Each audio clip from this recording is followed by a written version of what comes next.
بسم አብን ወልድን መንፈስ ቅዱስን ሓደ አምላኽ አሜን። ክብሪ ለእግዚአብሔር አምላኽና ይኹን። ዝሓለፈ ሰሙን ተዋሂብና ዝነበረ ዕዮ ጎይታናን መድኃኒናን ኢየሱስ ክርስቶስ ካብ ቅድስት ድንግል ማርያም ስጋ ከም ዝወሰደ ዘረጋግጽ ሓደ ጽሑፍ ሕጽር ዝበለ ኣዳሉ ተባሂልኩም ኣዳሊኹሞ ኣብቲ መገዲ ህይወት ተዘርጊሑ ስለ ዘሎ ነቲ ጽሑፍ ከተንብቦ ኣድላይ ተደኣ ኮይኑ ደጋጊምኩም ከተንብቦ ምሕጸነኩም ናብ ናይ ሎማዓንቲ ትምህርትና እዚ ሓሳብ ዝውናኡ ስለ ዝጠቃለል ናብኡ ክንኣቱ ኢና ማለት እዩ።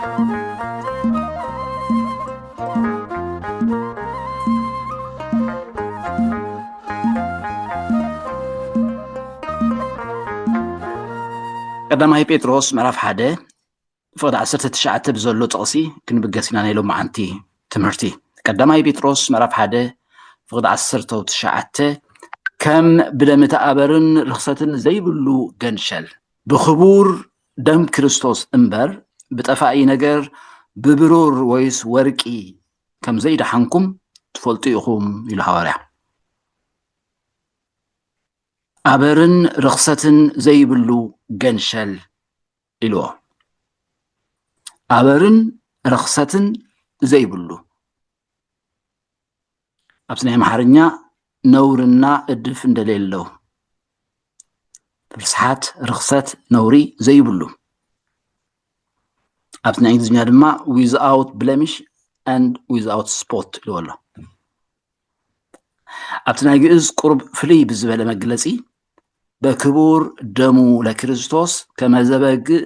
ቅዱው ወንጹህ ይብሎ። ቅዱው ወንጹህ ምልኩዕ ግሩም ዝጸበቐ ዝኸበረ ዝተፈትወ ይብሎ። ነቲ ኣበርን ርኽሰትን ዝብልሲ ናብ እወታ ቀይሩ ቅዱው ወንጹህ ይብሎ። ኣበር ዘይብሉ ርኽሰት ዘይብሉ ብዛዕባ ጎይታናን መድኃኒናን ኢየሱስ ክርስቶስ እዩ ዝዛረብ ዘሎ። እንታይ ኢልዎ?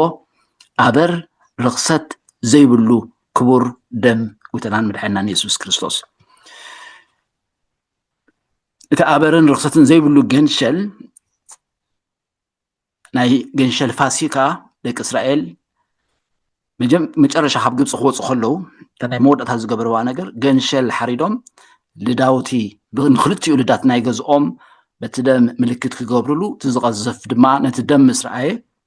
ክሰግሮም ምዃኑ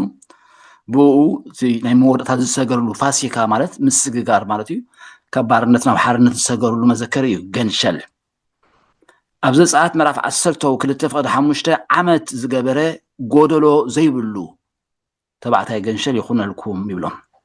ጎደሎ ዘይብሉ። ኣብ ዘዳግም ምዕራፍ 17 ፍቅዲ 1 ድማ ንእግዚአብሔር ኣምላኽካ ብዕራይ ኮነ በጊዕ ኮነ ጎደሎ ወይ ዝኾነ ክፉእ ነገር ዘለዎ ንሱ ኣብ ቅድሚ እግዚአብሔር ኣምላኽካ ፍንፉን እሞ ኣይትሰዋኣዮ ይብል። ጎደሎ ወይ ዝኾነ ክፉእ ነገር ዘለዎ ኣብ ቅድሚ እግዚአብሔር እንታይ ኢልዎ? ፍንፉን እሞ ኣይትሰዋኣዮ። ዕብራውያን ምዕራፍ 9 ፍቅዲ 14 ደም ክርስቶስ ብናይ ዘለዓለም መንፈስ ገይሩ ርእሱ ብዘይ ጽያፍ ንኣምላኽ ዘቕረበ። ርእሱ ብዘይ ጽያፍ ብዘይ ጎደሎ ብዘይ ኣበር ብዘይ ርኽሰት ማለት እዩ። ብዘይ ጽያፍ ንኣምላኽ ዘቕረበ። ዕብራውያን ምዕራፍ 7 ፍቅዲ 26 ድማ ከምዚ ዝመሰለ ክፍኣትን ርኽሰትን ዘይብሉ ክፍኣትን ርኽሰትን ዘይብሉ ካብ ሓጣን እተፈልየ ካብ ሰማያት ከዓ ልዕል ዝበለ ቅዱስ ሊቀ ካህናት ኣድለየና ኢሉ። ስለዚ እቲ ኣበርን ርኽሰትን ዘይብሉ ክኸውን ነይርዎ ንሱ ገንሸል ዮሃንስ መጥምቕ ንጎይታና ኢየሱስ ክርስቶስ ምስ ረኣዮ ሓጢኣት ዓለም ዘርሕቕ ገንሸል ኣምላኽ እንሆ ኢልዎ። እዚ ገንሸል እዚ ከም ዝዘንበብናዮ ጎደሎ ዘይብሉ ኣበር ርኽሰት ጽያፍ ዘይብሉ እዩ። እዚ ንምንታይ እዩ ዘገድስ ጽንሒልና ክንዛረበሉ ኢና። ኣብ ቀዳማይ ጢሞቴዎስ ምዕራፍ 2 ፍቅዲ 5 ኣምላኽ ሓደ በይኑ እዩ እሞ እቲ ኣብ መንጎ ኣምላኽን ሰብን ዘሎ ማእከላይ እውን እቲ ሰብ ክርስቶስ ኢየሱስ ሓደ በይኑ እዩ ኢሉ። أمونغو أملاخن أمونغو سبنسي تماكل يكون زلو من يلو اتسب كريستوس يسوس إبراويان معرفة الشعات فقد عصته حمشتهم صوعات نتا تسفا ناي زلعالم رستي من تخرخبو إلو نسو ويتا يسوس كريستوس ماكل يحدش كدان زخونه إبراويان معرفة الشعات خلطة فليسان 4 نابي يسوس ماكل يحدش كدانن نابتي كابدم أبيل زحش زارب من صاقدمن بصحكم علىكم يبل نيسوس ماكلاي حدش كدان يبرا جبر حوالات 4 فضع 11 كتاب 12 دما انت ايو اتنسخاتكم ندقتي زنعقكم مومو رئيس معزن زخونه امني نسو ايو بوؤو خندحن زقبع كاد اسم اب تحت السماي نسب ايتوهبن امو مدحان بحاد خالق كتو يلبون تمستير سقاوية تبال زيايا ويتنا يسوس كريستوس ويكزيابيهر ولد سقا نخلبس زقابرو من تخدحنا الناي من تماكل هيكوينو كعرقنا يمسقزار اسو كعرقنا إذا ما كومو خون ترى خوينو أبرن رخصة زي بلو رأسو بزيت سياف جيرو أبكر ما عملك قرب زغل بقوع مسوات تخون زغل تخون نيرو بقوع كوينو استرخ بدما قلتنا مدحنا يسوس كريستوس إيو سلازي إذي سقاوي استردقو سب مستير سقاوي استردقو مدحان بحاد خالق اللو يلو حسب هاي كإلني مخنياتو رخصة أبر زي بلو أنكو استرخبه يسوس كريستوس ترائي بزي مخنيات زي مصحف قدوس بنصر مقدس نقرنا قلتا بعلو نابا أبو بزي بقى يكتبصحو أي تخلون يخوم مقدن حقن هيوتن أنا إيه زبل كم زرعنا يهجرمات ما كلا يكونوا زرخ بلنا زعرقنا سلامنا زخونه نسو قلتنا من حينا يسوس كريستوس مستير سقاوي صبوق جيرو استردقو سب مدحان بحاد خالق مقدي بحاد خالق نقر ألو يلو حاسب كأمن أي كألونيو سقاوي استردقو سب انتدا خوينو أبتي ناي قلتنا يسوس كريستوس نصوح مخان بزي أبر مخان بقوع مسواتي مخان أبزبل دك سبات كميري يمو ببجزيو ببزمنو انتايز عينة التمرتات تلاعيلو نيرو نعوخ نتنكفو يدلينا يونز تمرت زخن مهر كلنا زحلة في صومون ونرئينا يو خمس نبرنا أبزمن هواريات فلا هواريا يوحنس تسقيتو زحفة اللو مال اختي زنهاي نوستيكاوي الرأياي أب قدما يمرقت يوحنس مرف 4 كفاد خلتك ساب 3 يسوس كريستوس بسقا كم زمصه زي امن كله كاب املاخ ايكونن يلو صحيفو ولا وانجيل يوحنس كصحفو خلو سقا نابل ايز تقم يوحنس قال لي مصحف قدس مهاران كونه يلو يوحنس سقا زتقم يبلو مخنياتو ابتو وانتي يتوم ناي نوستيك زلو ماررايا تي فلسفنا عبد زنبره غزي انت يزبل سقا رخوسيو اكويو زبل الرأيا سلازنبره مصحف قدس الرأيا دما خمو سلازي يكونه يسوس كريستوس سب كوين تغليصو نمبال سغا كوينو يلو يوحنس كم ستقمه كون يلو نعاتهم نمبدا كون كم زخل يتوسو يوم اقرا مقدنا مالتي نوستيك زحلف سومن كم زرعنايو سغا ببحريو اكويو بتي منفساوي بتي حقኛ املاخ بتي زلالماو املاخ زي كونسي بتي ديميروج زبحال كلاي درجه زلوو استفطره سلازخونه اكويو إذا بأملاخ استفترت نفسي باللجتا ويملكوتاوي باللجتا زبلوا نسا نابستقام ساعتوت جن إلهم شعوء نسا من تخت الجهاد من تخت جلس فلتت يدلي تنوستيك مالت فلتت مالتي يبت منفساوي فلتت يدليكا أنت منفساوي فلتت مسرحب كايو بوء حرا توتس زبل نتسقاقن كم أكوي جيرو زرئي الرأي سلازي أكوي لهم سلازي حسبو يسوس كريستوس بالسقاق مسعي كيلنيو نابزبل مدندنتا بصيحم املاخسي كم يجرو نز اكوي نغير زخلوبسو كريستوس سغا اي لبسن يلوم يحاسبو كريستوس سغا زلبس طرا يزمسل نيرو كمتحات عينت امبر ناي بحق سغا خلبس هيكدني مخناتو مسو زخيد سلازي يكونه سغا اكويو رخص يزبل الرأيا زنبرو ميم زياتم ካልእ ብዛዕባ እቲ ኣዳማዊ ሓጢኣት ወይ ጥንቲ ኣብሶ ቀዳማይ ሓጢኣት ናብ ኩሉ ሓለፈ ዝብሎ ሐዋርያ ጳውሎስ መጽሓፍ ቅዱስ ብዛዕባኡ ሓደ ፔላጊዮስ ዝበሃል ሰብ ኣብቲ ታሪክ ቤተክርስትያን ክንመሃር ከለና ተማሂርናዮ ነርና ኢና ጉባኤታት ቤተክርስትያን ፔላጊዮስ እንታይ ኢሉ እዩ ምሂሩ ነፍሲ ወከፍ ሰብ ከምቲ ኣዳም ክፍጠር ከሎ ንጹህ ኮይኑ እዩ ዝውለድ ኢሉ ምሂሩ ሰብ ክውለድ ከሎሲ ዝወርሶ ዝለግቦ ርክሰት ይኹን ሓጢኣት ይኹን ዝኾነ ውርሻ የለን ንጹህ ኮይኑ እዩ ዝውለድ ሓጢኣት ኣዳም ንኣዳም ጥራይ ዝምልከት ናብ ደቆ ኣይሓልፍን እዩ ዝኾነ ሰብ ብግብሩ ይጸድቕ ብግብሩ ድማ ይኹነን ዝብል እዚ ፔላጊዮስ ዝበሃል ዝመሃሮ ትምህርቲ ዘለዓሎ እዩ ብርግጽ እዚ ኣብ ጉባኤ ቅድም ኣብ ጉባኤ ቅርጣና ድሓር ድማ ኣብ ጉባኤ ኤፌሶን ከም ዝተወገዘ ርኢና ነርና ኢና ዝሓለፈ ኣብቲ ጉባኤታት ቤተ ክርስቲያን ክንመሃር ከለና ኣረኣዩ ግን ራእዮቲ እሱ ዝመሃሮ ትምህርቲ እንታይ ኢሉ ምሂሩ ነፍሲ ወከፍ ሰብሲ ከምቲ ኣዳም ክፍጠር ከሎ ጽቡቕ ኮይኑ ዝተፈጥረ ብዘይ ኣበር ብዘይ ጉድለት ነፍሲ ወከፍ ሰብካ ከምኡ ኮይኑ እዩ ዝውለድ ኣዳማዊ ሓጢኣት ኣይወርስን እዩ ሰብ ዝብል ትምህርቲ ምሂሩ ትምህርቱ ድማ ተወጊዙ እቲ ኣዳማዊ ሓጢኣት ናብ ነፍሲ ወከፍ ሰብ ከም ዝሓለፈ መጽሓፍ ቅዱስ ይነግረና እዩ እቲ ምሕላፍ ድማ ነቲ ሰብ ብኸመይ ጸልይዎ ነቲ ነፃ ፈቃዱ ክገብር እናደለየ እውን ክገብር ዘይኽእሎ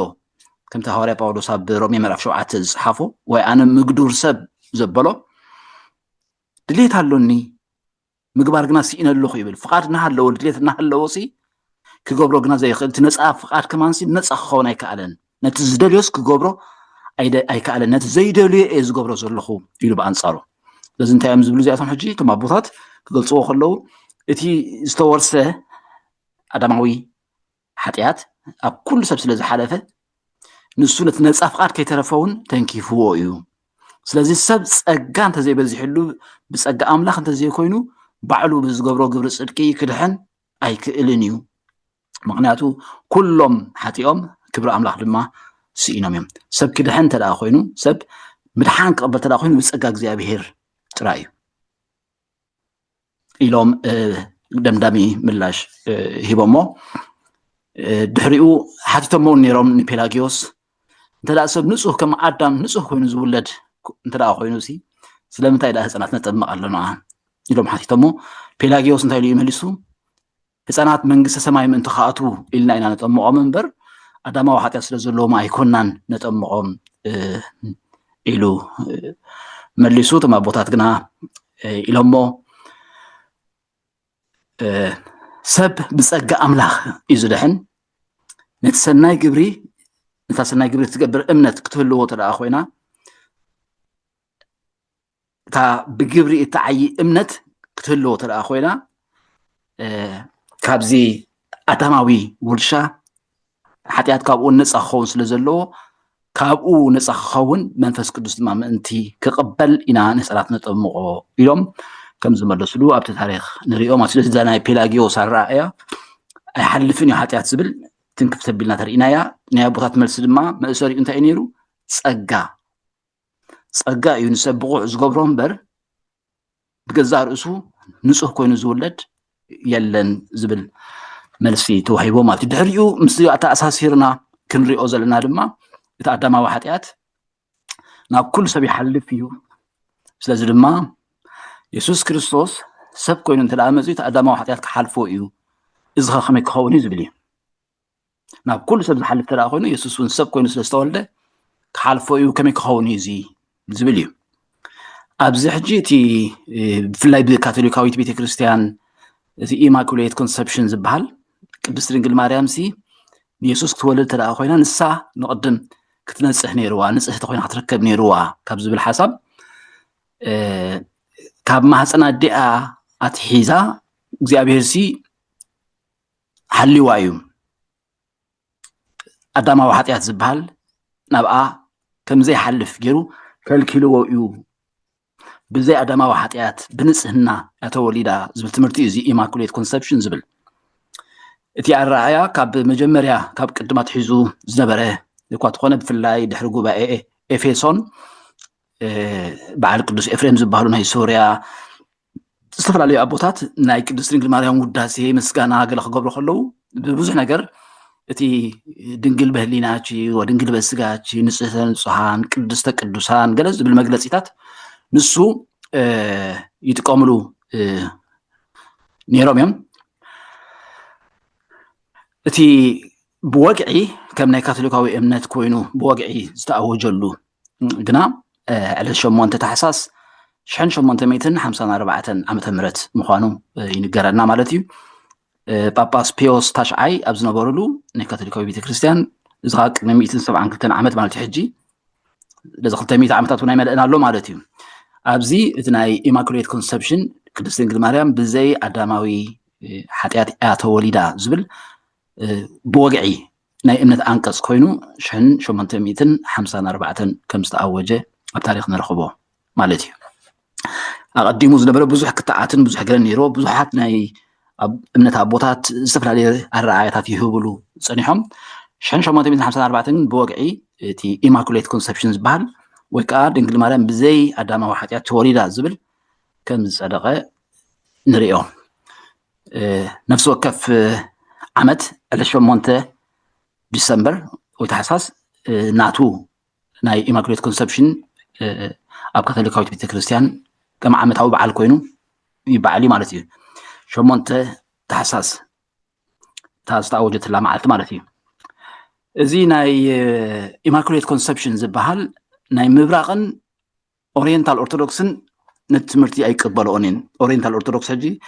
إتران إثيوبيان كانوا سألين خاوه سنة بعدين بردات أصل زحدرة تنقالوت أورينتال أبي كريستيان جن ناي جبسي يخون ناي تنقل أنتن أرثوذكس تبهلا ناي إيماكوليت كونسبشنز بهال أي قبلونين جن قدس دنجل مريم بحسابا يخون بسجا يخون حاتيات نخي تجبر أملاخ تسجا هيبوا حاتيات نخي تجبر أملاخ تسقى هو ملئت تسقى جيرو هذا أمبر أبتا أداما وحاتيات قنا كم كل سب بركب سبعين سبيتين سلز تولدت كابتنا بكل سب زحلف أداما وحاتيات نسا أيقونة زبل إذا ناي مبراقن ناي أورينتال أبيت كريستيانن ردئتن كوميو كابتنا كاثوليكاوي بيت كريستيان استفليه ردئتي زلوان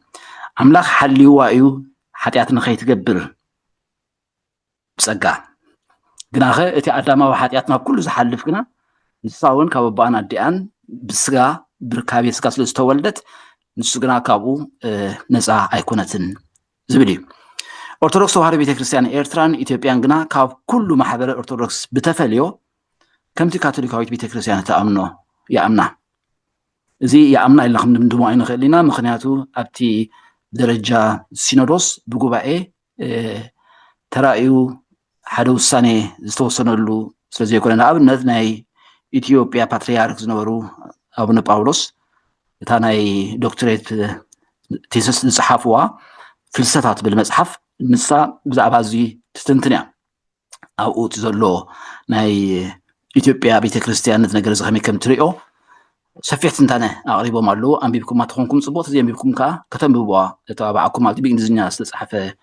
ناي دكتوريت معرك كوست خلو صحفو تيسس مالتي مصحف اب ناي قدوس ياريت درست انصيهو سغاها قديسو چياها هادر لا الها زبزلو سغا انصيهو قديسو ابا حادر زبزلو ስለዚ አንጽሁ ቅዱሱ ዝብለዘሎ ነቲ አዳማዊ ኃጢአት ንዕኡ አጽሪዩ አንጽሁ ሓዲሩ ንምባል ክኸውን ካላይ ድማ አቀባ እምከር ሰእማ ዝብል ከዓ ካብ ማህፀና ዲኣት ሒዙ ሓለዋ ዝብል ድማ ኣሎ ስለዚ እዚ ሓዲኡ መርገጽ ክውሰደሉ ስለዘለዎ ካብ ከርስ ዲኣት ሒዙ ከምቲ ናይ ካቶሊካዊ ቤተክርስትያን ድዩ ወይሲ ከምቲ ቅዱስ ያሬድ ዝብሎ ዘሎ አንጽሆ ስጋሃ ቅዱሶ ቸያሃ ዝብል ዘሎ ኣየናይኡ መደምደምታ ክግበረሉ የድልዮ በዝናይ ከም ትፈልጥዎ ካብ 70 ዓመት ዝሓልፍ ታሪክ የብልና ንርእስና ካብ እንኽእል ኤርትራን ኢትዮጵያን ፓትርያርክ ናይ ባዕልና ካብ ዝህልወና ማለት እዩ ቅድሚኡ ብግብፃውያን ኢና ክንመሓደር ፀኒሕና ስለዚ ኣብ ውሽጢ 70 ዓመት ወይ 80 ዓመት ቤተክርስትያን መግለጽ እምነታ መርገጽ እምነታ ኣጻፊፋ ዝን ኢላ ከም ኣሓት ኦሪየንታል ኦርቶዶክስ ክትወስድ ወይስ ንበይና ብተፈልዮ ዲያ ከምቲ ናይ ካቶሊካዊ ቤተክርስትያን ክትወስድ ምስ ግዜ ዝረይኹን ክንፈልጦ ግን ጽቡቕ ስለ ዝኾነ እዚ እዩ ካብ ቅድስት ድንግል ማርያም ተወልደ መጽሓፍ ቅዱስ ከም ዝነግረና ኢየሱስ ክርስቶስ ጎይታና ካብ ድንግል ማርያም ተወሊዱ ሉቃስ ምዕራፍ 1 ካብ 34 ክሳብ 37 ማርያም ድማ ነቲ መልአኽ እዚ ኸ ሰብኣይኪ ፈለጥኩስ ከመይ ኢሉ ክኸውን እዩ በለቶ እቲ መልአኽ ከዓ መሊሱ መንፈስ ቅዱስ ክወርደኪ ሓይሊ ልዑል እውን ከጽልለኪ እዩ ስለዚ ከዓ እቲ ዝውለድ ቅዱስ ወዲ ኣምላኽ ክበሃል እዩ እንሆ ኤልሳቤጥ እታ ዘመድክ እኳ ንኣምላኽ ዝሰኣኖ ነገር ስለ ዘየልዎ ኣብ እርግና ወዲ ጠኒሳ ኣላ ነታ መኻን ትበሃል እዚ ወርሒ እዚ ሳድሳያ እዩ በላ ንኣምላኽ ዝሰኣኖ ነገር ስለ ዘየልዎ ወንጌላዊ ማቴዎስ ብዛዕባ ልደት ጎይታና ኢየሱስ ክርስቶስ ክነግር ከሎ ልደት ኢየሱስ ክርስቶስ ከምዚ እዩ ኣዲኡ ማርያም ንዮሴፍ ተሓፅያ ከላ ከይተራኸቡ ብመንፈስ ቅዱስ ጠኒሳ ተረኽበት ፍቅዲ 20 ዮሴፍ ወዲ ዳዊት እቲ ሕፅኢትኻ ማርያም ጠኒሳቶ ዘላ ካብ መንፈስ ቅዱስ እዩ ይብሎ ጠኒሳቶ ዘላ ካብ መንፈስ ቅዱስ እዩ ስለዚ ካብ ቅድስት ድንግል ማርያም ከም ዝተወልደ ብመንፈስ ቅዱስ መጽሓፍ ቅዱስ ነጊርና ኣሎ ኣብቲ ሰረተ እምነት ኣብቲ ናይ ጉባኤ ቤተክርስትያን ዝረኣናዮ ጸሎት ሃይማኖት እንብሎ ከዓ ብዛዕባ እዚ እንታይ ንብል ተሰብአ ወተሰገወ ሰብ ኮይኑ ስጋ ለቢሱ መንፈስ ቅዱስ ወእም ማርያም እም ቅድስት ድንግል ካብ መንፈስ ቅዱስን ካብ ቅድስት ድንግል ማርያምን እዚ ተሰብአ ሰብ ኮነ ወተሰገወ ስጋ ለበሰ ልክ ከምቲ መጽሓፍ ቅዱስ ዝብሎ ኣብቲ እምነት ድማ ኣነጺርና ካብ መንፈስ ቅዱስን ካብ ቅድስት ድንግል ማርያምን ሰብ ኮይኑ ስጋ ለቢሱ ንብል ካብ ድንግል ማርያም ስጋ ወሲዱ ዶ ዝብል ትዕዮ ገዛ ሰሪሕኩሞ ዘለኹም እዩ ንዕኡ መረጋገፂ ብዘይወላወል መገዲ ምእንቲ ጽኑዕ ዓንዲ ክንገብሮ ኦሪት ዘፍጥረት ምዕራፍ 3 ፍቅዲ 15 ተቐዳመይቲ ዝተዋህበት ተስፋ ኢልና ርኢና ነርና ዝሓለፈ ግዜ እግዚአብሔር ነቲ ተመን ክዛረብ ከሎ ኣብ መንጎኻን ኣብ መንጎ ዛ ሰበይትን ኣብ መንጎ ዘርእኻን ኣብ መንጎ ዘርአን ከዓ ጽልኢ እተክል ኣለኹ ንሱ ርእስኻ ከጭፍልቕ እዩ ንስኻ ድማ ሸኾናኡ ክትነክስ ኢኻ በሎ እቲ ርእስ ዝጭፍልቕ ካብ ሰበይቲ ዝውለድ ዘርኢ እዩ ኣብ መንጎ ዘርእኻን ኣብ መንጎ ዘርአን ሰበይቲ ድማ ተጠቒሙሎ ሐዋርያ ጳውሎስ ንገላትያ መልእኽቲ ይጽሕፍ ከሎ ምልኣት ዘመን ምስ መጸ ግና ነቶም ትሕቲ ሕጊ ዘለዉ ተሻይጡ ምእንቲ ኸውፅኦም ንሕና እውን ውልድነት ምእንቲ ክንረክብ ሲ ኣምላኽ ነዚ ካብ ሰበይቲ እተወልደ ካብ ሰበይቲ እተወልደ ኢሉ ኮነ ኢሉ ነታ ቃል ይጥቀመላ ካብ ሰበይቲ እተወልደ ምክንያቱ ብመንፈስ ቅዱስ ካብ ድንግል ማርያም ተወሊዱ ምድራዊ ኣቦ ስለ ዘይብሉ ትሕቲ ሕጊ እውን ዝኾነ ወዱ ለኣኾ ለሳ ናይ ዘፍጥረት 3 ምስ ናይ ገላትያ 4 ከም ዘለዎ ጽሒፉልና ኣሎ ማለት እዩ ወንጌል ሉቃስ ምዕራፍ 1 ፍቅዲ 31 እንሆ ክትጠንሲ ወድውን ክትወልዲ ክትጠንሲ ወድውን ክትወልዲ ስሙ ከዓ ኢየሱስ ክትሰምዩ ኢኺ ኢልዋ ክትጠንሲ ወድውን ክትወልዲ ሉቃስ 1:35 እቲ መልአኽ ከዓ መሊሱ መንፈስ ቅዱስ ክወርደኪ ሓይሊ ልዑል እውን ከጽልለኪ እዩ ስለዚ ከዓ እቲ ዝውለድ ቅዱስ ወዲ ኣምላኽ ክበሃል ከመይ ገይሩ ክኸውን እዩ ምስ በለቶ መንፈስ ቅዱስ ክወርደኪ ሓይሊ ልዑል ከጽልለኪ ስለዚ ከዓ እቲ ዝውለድ ቅዱስ ወዲ ኣምላኽ ክበሃል እዩ ስለዚ ጎይታና ኢየሱስ ክርስቶስ ፍጹም ሰብ ኮይኑ ተረኺቡ ተሰብአ ወተሰገወ ክዝበልናዮ ማለት እዩ ሰብ ኮይኑ ስጋ ለቢሱ ፍጹም ሰብ ኮይኑ እንትርፎ ብሓጢአት ብኻልእ ኩሉ ሰብ ኮይኑ ተረኺቡ ዕብራውያን ምዕራፍ 4 ፍቅዲ 15 ደጊም ብዘይ ሓጢአት ሲ ብኩሉ ከም ዝኸማና እተፈተነ እዩ እምበር ብድኻምና ክድንግጸልና ዘይኽእል ሊቀ ካህናት የብልናን ኢሉ ብኩሉ ከም ዝኸማና እተፈተነ ብጀካ ብሓጢአት ስለዚ ሰብ ኮይኑ ፍጹም ሰብ ጠሚዩ ንኣብነት ድሕሪ 4 መዓልቲ ምስ ጾመ ጠመየ ይብለና ወንጌል ማቴዎስ ምዕራፍ 4 ፍቅዲ 2 ጸሚኡ ኣብ መስቀል ተሰቂሉ ከሎ ጸማእኩ ከም ዝበለ ጸሚኤ ኢሉ ወንጌል ዮሐንስ ምዕራፍ 19 ፍቅዲ 28 ደኺሙ ወንጌል ዮሐንስ ምዕራፍ 4 أبتغى إلى يعقوب مجد بمخد دخيمو كم زنبلة أبتفرق مع التبيلو دخيمو زبركات تقيم الله على أزار فتاويو مسموته وإنجيل يوحنس مرف عسر حدا يسوس نبعه تصحيف الله عسر حدا سلسل حمشتن نبعه أب وإنجيل ماتيوس مرف عسران شدشتن أبتي جنة جيتا سيماني لمع بوتا جيتا سيماني نفسه كسعموت كم زقوهاي تقليص الله صلح الله ناي كم ناي دم طب كبسل عزبل رحصو تጨنقو كم زصلي أورينا لنا ስለዚህ ፍጹም ሰብ ኮይኑ በጀና حلف كمانا ሰብ ክኸውን አድለዮ ልክ ከም ዝኸማና ግናኸ አበርን ርክሰትን ዘይብሉ ክኸውን ከዓ ነበሮ ተመጀመሪያ ዝራእና አበርን ርክሰትን ዘይብሉ ክኸውን ነይርዎ ግን ከዓ ልክ ከም ዝኸማና ከዓ ክኸውን ነይርዎ እዚኣታ ምስጢር ትገብራ ዘላ ማለት እዩ ሰብ ኮይኑ ዘይእብስ ወላ ሓደ የለን ንጹህ ኮይኑ ዝተረኽበ ሰብ ወላ ሓደ የለን ጎተናን አምላኽናን መድሓኒናን ኢየሱስ ክርስቶስ ግና ፍጹም ሰብ ኮይኑ ብኩሉ ነገር መሲሉና ክንስቶስ ግናኸ ኃጢአት ኣይተረኽቦን ክብሪ ንስሙ ይኹን እሞ ካብ ድንግል ማርያም ሲ አዳማዊ ኃጢአት ይሓልፎ እንዲዩ ደኣ ንዝብል ባዕሉ እቲ መልአኽ ክነግራ ከሎ እንታይ ኢልዋ ነይሩ ንኣምላኽ ዝሰኣኖ ስለዘየለ እስማ አልቦ ነገር ዘይሰኣኖ ለእግዚአብሔር ንኣምላኽ ዝሰኣኖ ነገር ስለዘየለ ከመይሉ ክኸውን እዩ ምስ በለቶ እንታይ ኢልዋ መንፈስ ቅዱስ ክወርደኪ እዩ ሓይሊ ልዑል ከጽልለኪ እዩ ስለዚ ተኻባኽ ዝውለድ ወይ ከዓ ስለዚ ዝውለድ ቅዱስ ወዲ ኣምላኽ ክበሃል እዩ በመንፈስ ቅዱስ ክትነጽ ከሎ ከምቲ ቅዱስ ያሬድ ዝበሎ አንጺሆ ስጋሃ ቀዲሶ ቺያሃ ሃደረ ላዕሊሃ ስለዚ በመንፈስ ቅዱስ ስለዝኾነት መንፈስ ቅዱስ ናብኣ ክወርድ ከሎ ከመይሉ ክኸውን እዩ ምስ በለቶ መንፈስ ቅዱስ ወሪዱ ሓይሊ ልዑልካ ኣጽሊሉ ንሱ ማለት እዩ ስለዚ ትዝውለድ ቅዱስ ቅዱስ ማለት ኃጢአት ዘይብሉ አበር ዘይብሉ ርክሰት ዘይብሉ ማለት እዩ ቅዱስ ወዲ ኣምላኽ ክበሃል እዩ ወንጌል ማቴዎስ ምዕራፍ 1 ፍቅዲ 21 ወዲ ክትወልድ እያ ንሱ ከዓ ንህዝቡ ካብ ኃጢአቶም ከድሕኖም እዩ እሞ ስሙ ኢየሱስ ክትሰምዑ ኢኻ ኢልዎ ንህዝቡ ካብ ኃጢአቶም ከድሕኖም እዩ ትረፍ ንዑ ኃጢአት ክለግቦሲ ንሱ ንህዝቢ ካብ ኃጢአቶም ከድሕን ዝመጽእ እዩ እቲ ዝውለድ ወዲ ክትወልድ እያ ንሱ ንህዝቡ ካብ ኃጢአቶም ከድሕኖም እዩ ሮሜ ምዕራፍ 11 ፍቅዲ 26 ከምቲ ጽሑፍ ተበጃዊ ካብ ጽዮን ክመጽእ እዩ ካብ ያዕቆብ ከዓ ረሲእነት ከርሕቕ እዩ ረሲእነት ከርሕቕ እዩ ወንጌል ዮሐንስ ምዕራፍ 1 ፍቅዲ 29 ንጽባሒቱ ዮሐንስ ንኢየሱስ ናብኡ ክመጽእ ከሎ ረአየ እሞ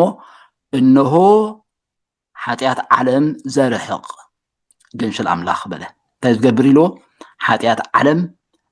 ዘርሕቕ ገንሸል ኣምላኽ ስለዚ እዚ ናይ ካልኦት ናይ ዓለም ኃጢአት ከርሕቕ ዘለዎ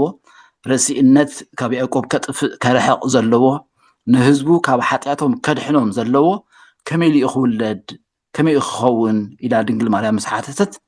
ንኣምላኽ ዝሰኣኖ ነገር ስለዘየልዎ መንፈስ ቅዱስ ክወርደኪ ሓይሊ ልዕልካ ከጽልለኪ እዩ ስለዚ ትዝውለድ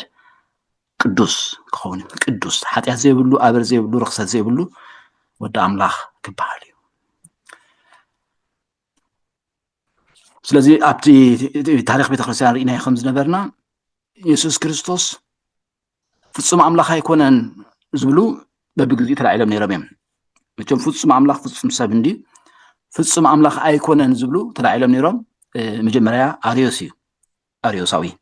ኢየሱስ ንኩሉ ዝፈጠረ እኳ እንተኾነ ግናኸ ወዲ ኣምላኽ ዳ እምበር ማዕረ ኣምላኽ ኣይኮነን ዝብል ምህርዋ ኣስፋሕፊሑ ኣቦ ቅድም ንወልድ ፈጢርዎ ብወልድ ገይሩ ከዓ ንኩሉ ፈጠረ ስለዚ ወልድ ማዕረ ኣቦ ኣይኮነን ኢሉ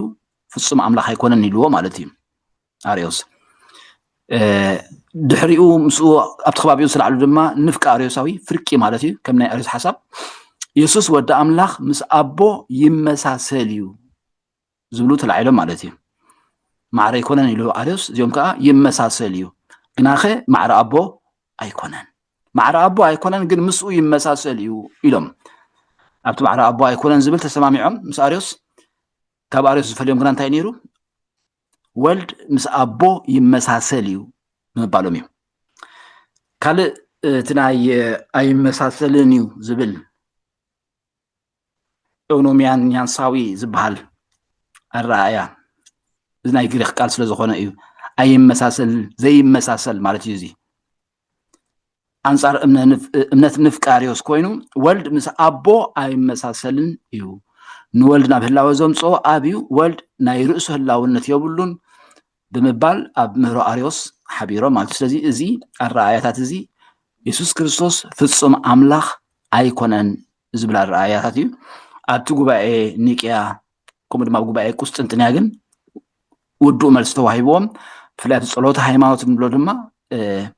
ዘእሩይ ምስለ ኣብ በመለኮቱ ምስ ኣብ ማዕረ ዝኾነ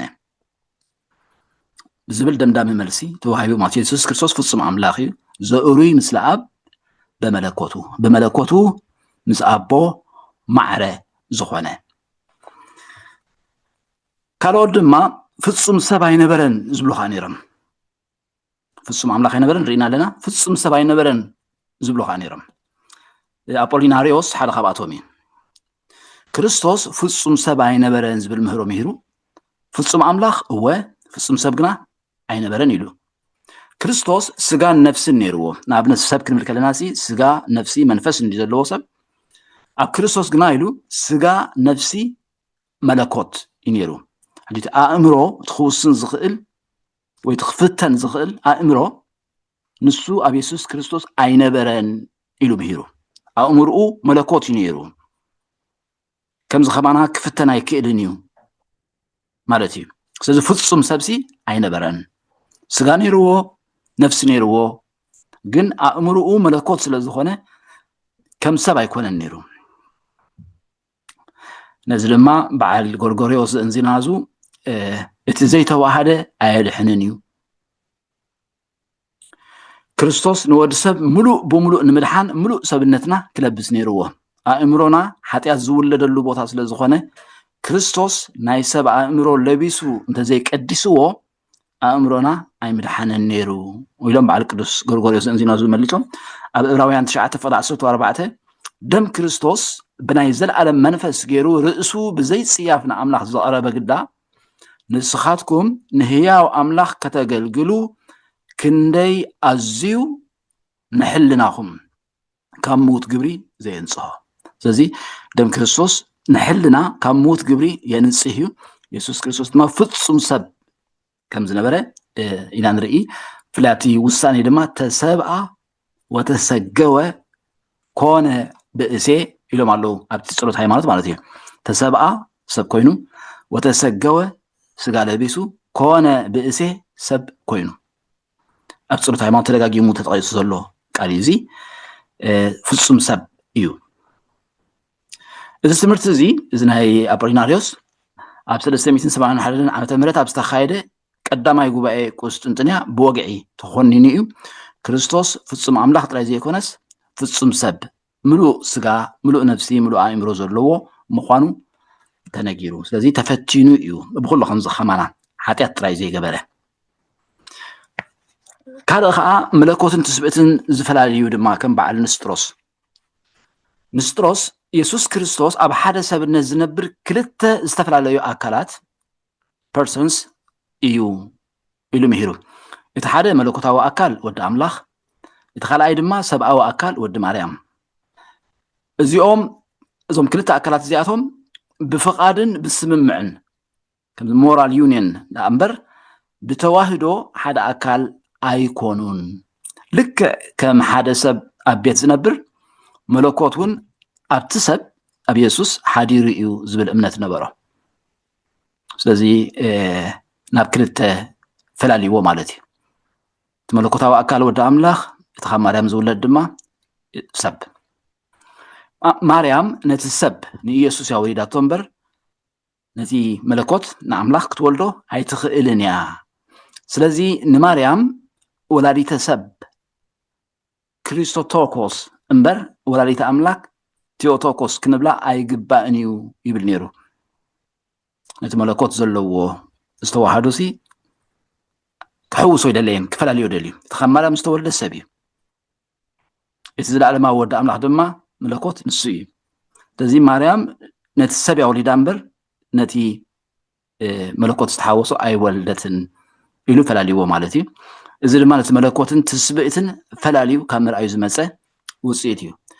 أدهبو أب كريستوس زي كونسي أب دنجل مريم تلاقيرنا يوم نبوزو حقيقتات نقلع جولاليت أملاك سلستبهاله أملاخ وليدا سلزي لعلا أملاخ تخون على زبر حساب سلزي مس كميدا أيوزي سلزي نزين مكلخال نزين منطبع كتبل نابزيت اللي تخيل مالتي إذا أدهبو أبي يسوس كريستوس تلاقير كايغن كم تصحف نريو مالتي لدت كخون كله منكر سبحات لدتو نبل لدتو سي زكرمي مدحانين تولدنوا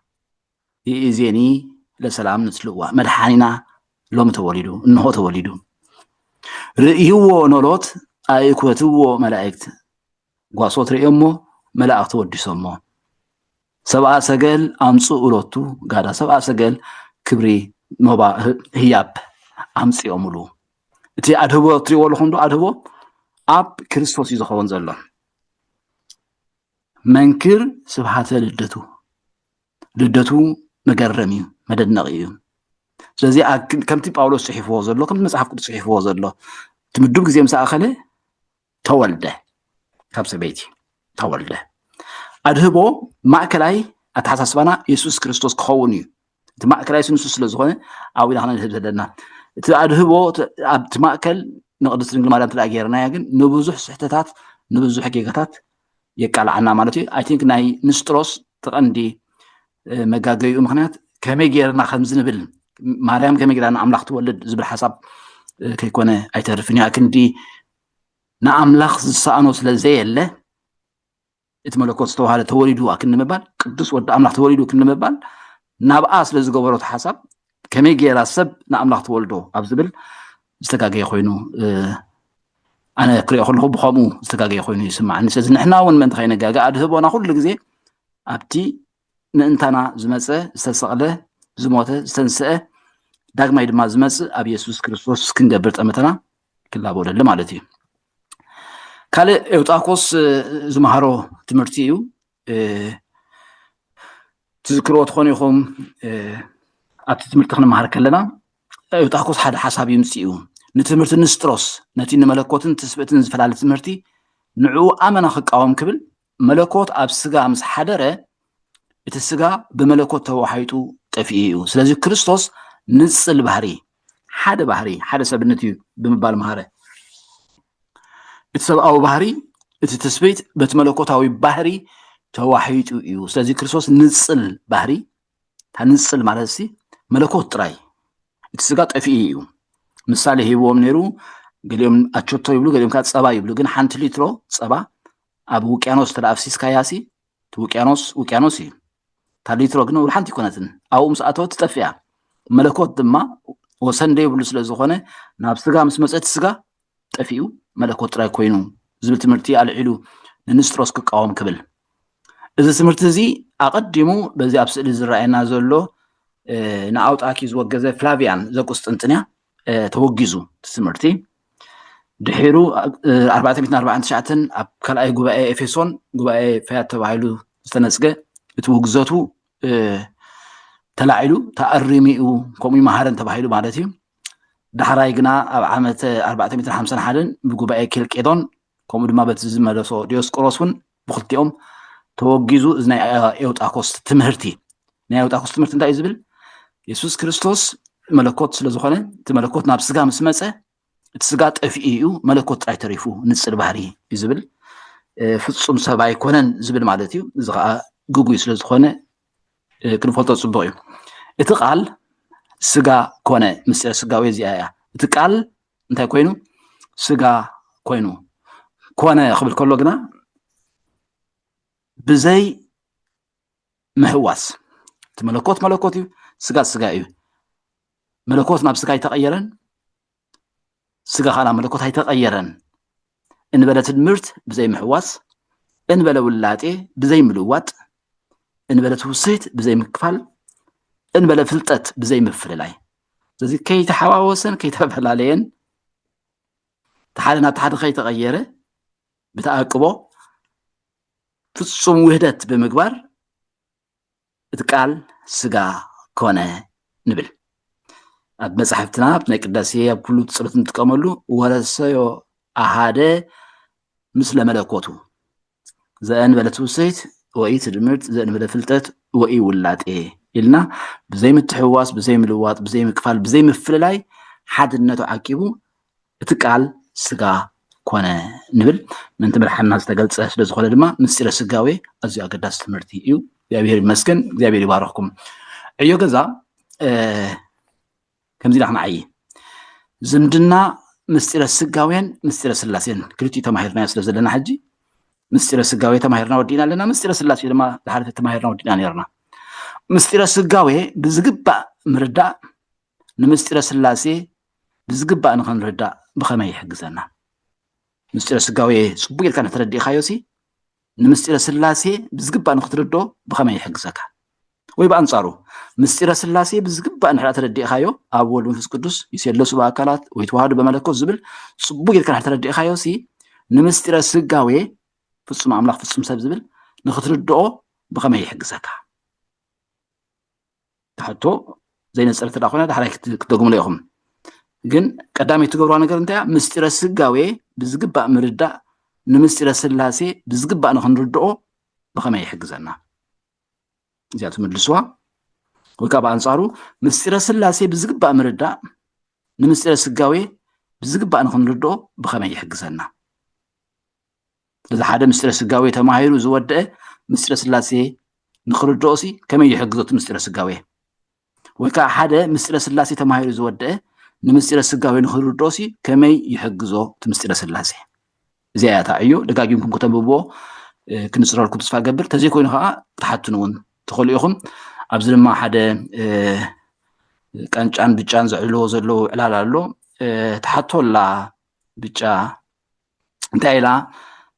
እዘን ኣብ ስእሊ ዝረኣያ ዘለዋ ቤተ መቅደስ ዘለዋ ክልተ ኣዕኑድሲ ተማሂርናየን ነርና ስመን ትዝክረን ዶ መን መን እየን ዝበሃላ ዘን ክልተ ኣዕኑድ ስም ነይሩወን መነ መን እየን ዝበሃላ ትዝክረን ዶ ኢላ ሓቲታቶ ቀንጫ ክምልሶ ይከኣለን ዋ ዘዚ ተማሃርኮ ሳቢ ዝኣቱ ዘሎ ኢሉ ይሓስብ ኣሎ እዚኣ ክትሓስቡላ ክትዛረቡላ ጥራያ ትምልስዎ ነገር ኣይኮነን ባዕልኩም ክትምልስዎ ትኽእሉ ኢኹም ግን ዘዚ ተማሃርኮ ሳቢ ዝኣቱ ዘሎ ኢሉ ይሓስብ ኣሎ ስለ ዝፀናሐና ግዜና ኣምላኽ ምስጋና ይኹን ከም ፈቃድ ኣምላኽ ድማ ዝቕፅል ሰሙን ክንቅፅል ኢና